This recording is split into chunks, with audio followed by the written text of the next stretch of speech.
49. Ögidilmiş, odg'urmishqa avam xalq bilan qandaq munosabatda bo'lish kerakligini aytdi. Avam xalqning xuy payli tamoman boshqacha bo'ladi. Bilimi, aql parosati xuy payliga yarasha bo'ladi. Avam xalq örf odatga rioya qilmaydi. Munosabatda adab qoidini bilmaydi. Lekin bularsiz hech qandaq ish bitmaydi.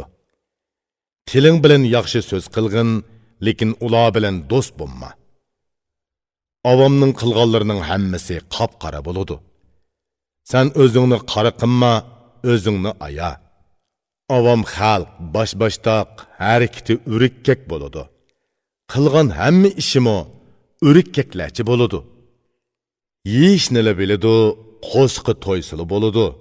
Ularning galdan boshqa qayg'usi yo'q. Avom xalqning xuy peylini sinab so'zlagan yo'lovchi kishi nima deydi, angla.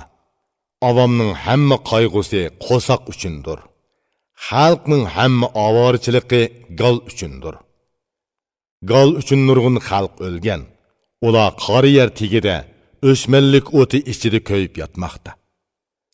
Avomning qo'sqi to'ysa, tili uzraydi. Besib qattiq boshqurmasa, erkinlikka intiladi. Ay qarindosh, ularga aralashqin. Ularga yemek-ichmak, osh taom berib tur. Tiling bilan yumshoq so'zla, nima so'rasa ba. Bagan oladi, uning foydasini ko'radi.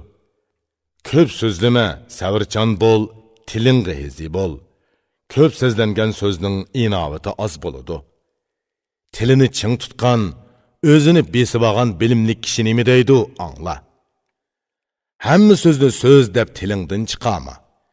Kerakligini bilib, o'ylanib ehtiyot bilan so'zla.